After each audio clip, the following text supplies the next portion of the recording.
Assalamualaikum warahmatullahi wabarakatuh. Perkenalkan, nama saya Bagus Nurhuda. Pada kesempatan kali ini saya akan menjelaskan tentang network automation untuk keperluan tugas tambahan modul 9 desain manajemen jaringan. Pertama-tama sebelum menjelaskan step by step tentang eh, hal-hal yang sudah saya lakukan pada CS, saya akan menjelaskan terlebih dahulu pengertian dari network automation. Jadi, simpelnya network automation adalah sebuah sistem atau metode yang dibuat untuk mengelola sebuah jaringan atau perangkat secara otomatis dengan hanya menggunakan konfigurasi yang singkat dan beberapa perintah komen yang sudah disatukan menjadi suatu file atau simpelnya kita mengendalikan beberapa komponen host atau router hanya dengan satu kali konfigurasi saja. Nah, pada modul 9 kemarin pada case study saya sudah mengerjakan dan mengimplementasikan dari network automation ini. Jadi untuk kemarin kita menggunakan tools dari network automation yang bernama Ansible. Nah, Ansible ini sudah terdapat dan sudah support dijalankan pada operating system Ubuntu. Nah, jadi untuk pertama-tama kita harus masuk file ke dalam directory Ansible. Ansible. Ya, jadi untuk memastikan apakah Ansible ini dapat kerja atau tidak, kita bisa menggunakan command ls. Jadi di sini kita bisa lihat bahwa Ansible di sini mempunyai file configuration yang bernama Ansible CFG, yang nantinya di sini kita bisa mengedit atau menggunakan beberapa konfigurasi yang terdapat di dalamnya untuk kita aplikasikan dalam penggunaan network automation nanti di Ubuntu ini. Jadi yang pertama-tama kita harus mengedit ansible.cfg, di mana kita harus mematikan host key checking dari SSH yang bertujuan untuk mendisable SSH. Maka kita harus uncomment di sini menjadi false. Nah, setelah itu kita save. Nah, setelah kita save, kita akan pertama-tama kita harus membuat Ansible inventory, di mana Ansible inventory ini kita akan menggunakan perangkat router yang sudah tersedia pada website Cisco DevNet di sini, di mana kita akan menggunakan dua buah host router, di mana yang pertama yaitu CSR recommended code always on, dan juga satu lagi adalah latest code always on, di mana ini adalah dua router yang berbeda dengan memiliki konfigurasi atau informasi host yang berbeda pula. Misalnya di sini pada host yang rekom kita terdapat informasi host sandbox rekom.cisco.com, habis itu ada portnya, habis itu diberitahu juga username dan juga password. Nah, nantinya informasi-informasi yang terdapat di dalam router ini kita akan masukkan ke dalam konfigurasi host yang nantinya akan kita masukkan ke dalam file host tersebut. Yang ini. Ini sudah saya buat sebelumnya, di mana di sini bertujuan untuk mendefine host dan router apa saja yang akan kita gunakan. Misalnya di sini kita menggunakan dua router. Yang pertama adalah router Rekom dan juga eh, router Latest. Dan di sini juga ada informasi-informasi tambahan mengenai router tersebut. Misalnya ada user, ada password, ada network OS yang digunakan, habis itu ada port yang digunakan juga.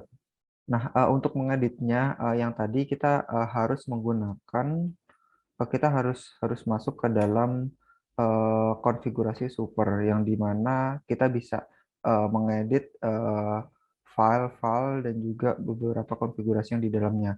Namun jika tidak menggunakan, kita akan tidak bisa mengedit sebuah file atau nantinya akan menghasilkan permission denied.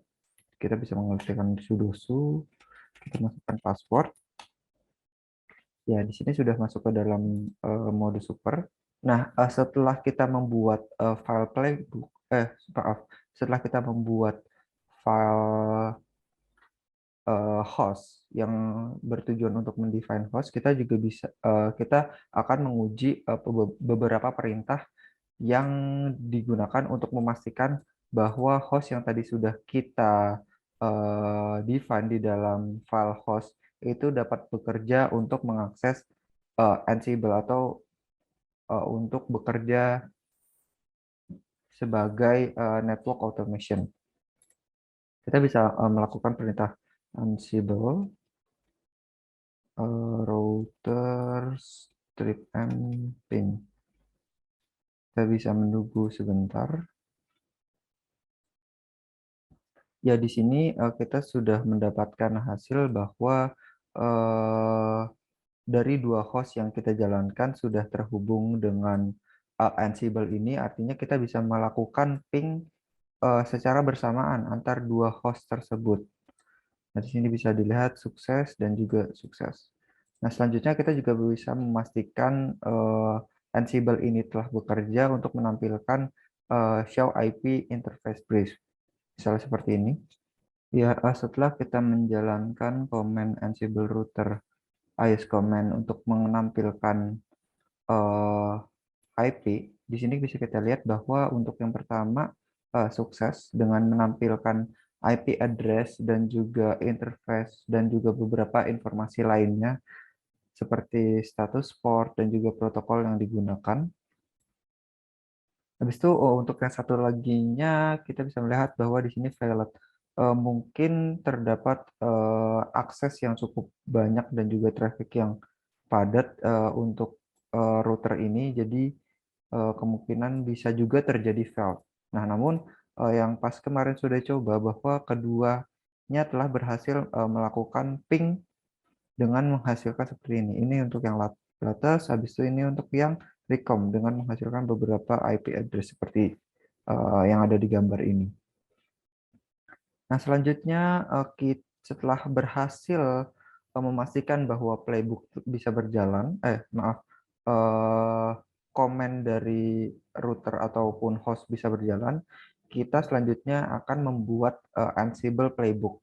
Jadi Ansible playbook ini bertujuan untuk melakukan define konfigurasi-konfigurasi yang nantinya akan digunakan untuk menjalankan si Ansible ini. Misalnya kita ingin membuat hostname atau ingin uh, mendefine sebuah IP address, nantinya kita harus menuliskan komen konfigurasi tersebut di dalam sebuah file dengan nama playbook ini dengan format YML. Misalnya tadi saya sudah membuat file YML dengan nama pb1_bagus.yml, di mana di sini bisa kita lihat bahwa telah terdapat konfigurasi-konfigurasi dengan peletakan yang sesuai dengan perintah, di mana di sini sangat case sensitif. Artinya sebuah spesies saja juga bisa menyebabkan error pada sebuah playbook. Di sini kita yang pertama-tama terdapat nama dari playbook itu sendiri, habis itu ada connection, habis itu ada host, dan juga task, yaitu tugas apa saja yang akan nanti dikerjakan untuk menjalankan playbook ini. Misalnya untuk di sini kita akan mendisplay hostname dari semua router. Di sini kita akan mendisplay hostname dari semua router dengan message hostname is AnsibleNet hostname dan OS AnsibleNet version. Habis itu kita save, kita kembali. Nah, untuk menjalankan playbook tersebut, kita bisa menggunakan command Ansible playbook pb1 bagus.yml, di mana komen ini nanti akan menjalankan playbook satu yang sudah dibuat sebelumnya dengan tugas-tugas yang sudah dijelaskan pada detail task di dalam playbook tersebut. Nah, ini misalnya untuk yang pertama sudah oke. Nah, ini yang pertama sudah berhasil, namun yang kedua masih gagal. kita coba ulangi sekali lagi. Kemungkinan di sini terdapat tabrakan traffic oleh praktikan yang lainnya karena host dan juga host dari atau router yang sudah disediakan oleh Aslab di sini cukup terbatas, jadi kita harus bergantian untuk mengaksesnya. Nah, untuk lebih jelasnya di sini kemarin saya sudah berhasil untuk masuk ke dalam dua router, di mana di sini sudah menjalankan Ansible-nya. Oke, di sini bisa dilihat bahwa untuk yang host yang rekom di sini gagal, mungkin dikarenakan karena host atau router dari ISXE CRR Rekom 1 sini telah mati karena dari tadi sudah gagal untuk diakses.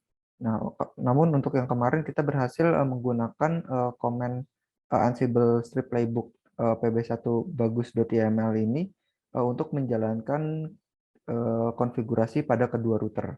Nah, selanjutnya yaitu kita juga bisa membuat beberapa perintah lainnya yang nantinya bisa kita masukkan ke dalam sebuah file playbook yang lainnya. Misalnya di sini saya sudah membuat nama playbook pb2_bagus.yml. Nah, nantinya untuk menjalankan ini, nanti kita bisa menggunakan komen yang sama seperti pada nomor sebelumnya. Namun yang berbeda di sini adalah tujuan atau tugas yang diberikan pada playbook ini untuk menjalankan sebuah network automation ini berbeda, di mana di sini bertujuan untuk mengubah hostname dan dari host router dengan format yang sudah disediakan, misalnya nama _npm, dan nantinya kita juga bisa menampilkan hostname tersebut dari sebuah file. Nah, misalnya kita di sini kita bisa lihat tasnya ada banyak, di mana yang pertama ada add hostname, habis itu ada mengkonfigurasikan banner MOTD yang kita akan akses dari sebuah file yang terdapat di dalam file ansible /banner MOTD text. Nanti akan saya jelaskan. Habis itu ini sama seperti yang tadi kita menggunakan iOS device dan nanti akan menggather subset semuanya. Nah, nantinya di sini kita akan memberikan pesan hostname dan juga banner MOTD. Kita akan memberikan pesan hostname is Ansible net hostname dan juga banner yang banner MOTD yang sudah kita akses dari file banner MOTD.txt. Kalau kita save, habis exit. Nah, tadi kita akan melihat banner MOTD.txt isinya seperti apa. Nah, saya sudah membuat file ini dan memberikan teks Bagus Nurhuda _npm untuk nantinya teks ini akan ditampilkan pada message setelah kita menjalankan Ansible Playbook 2.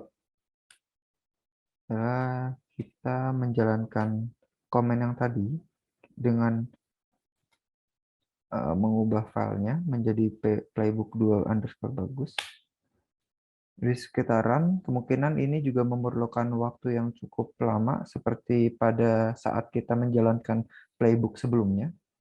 Iya, bisa kita lihat bahwa kita telah berhasil melakukan konfigurasi yang dimuat dalam file playbook 2, terutama pada router host Lattes. Namun untuk yang rekom gagal karena tadi kemungkinan routernya juga sudah mati, jadi untuk konfigurasi apapun yang dilakukan ke dalam router tersebut akan gagal. Nah, di sini kita bisa melihat message yang dihasilkan. Di sini adalah hostname-nya. Dan tadi kita sudah melakukan define banner MOTD sesuai dari akses file banner MOTD.txt yang isinya adalah nama npm. Dan bisa dilihat bahwa di sini kita sudah berhasil mengganti hostname pada Cisco DevNet ini menjadi ini Bagus Nurhuda dan juga banner MOTD-nya Bagus Nurhuda _npm. Nah, itu adalah beberapa rangkaian yang sudah saya lakukan pada case tadi kemarin. Saya menggunakan tools yang bernama Ansible. Jadi bisa kita simpulkan bahwa Ansible ini adalah tools yang dapat melakukan network automation, di mana Ansible ini adalah sebuah tools yang dikembangkan oleh organisasi Red Hat, di mana kita bisa mendeploy atau beberapa konfigurasi secara berulang-ulang dengan file yang atau metode yang bernama playbook, Ansible playbook, untuk melakukan konfigurasi ke banyak device. Contohnya Pak, tadi kita menggunakan dua device. Yang pertama device latest dan juga device recom. Nah, untuk pengaplikasian pada real situation atau real implementation, kita misalnya bisa melakukan ini saat mendapatkan kondisi terdapat banyak sekali device yang harus dikonfigurasikan secara sama dan memiliki konfigurasi yang serupa antar device satu sama lain.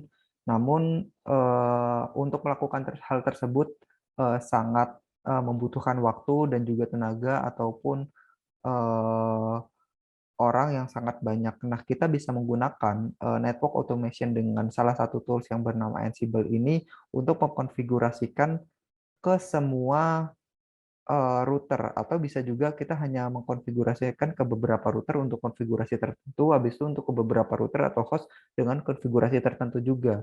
Dan ini akan sangat memberikan benefit berupa misalnya mengurangi resiko human error, habis itu juga kita juga bisa menghemat beban kerja atau uang yang kita gunakan untuk menyewa IT staff. Habis itu kita juga bisa menstandarkan semua konfigurasi yang akan dilakukan, dan ini juga akan meningkatkan ketahanan dari beberapa eh, kegagalan yang bisa disebabkan oleh konfigurasi secara manual atau satu persatu. Nah, itu saja penjelasan mengenai tugas tambahan desain manajemen jaringan. Kurang lebihnya mohon maaf. Wassalamualaikum warahmatullahi wabarakatuh.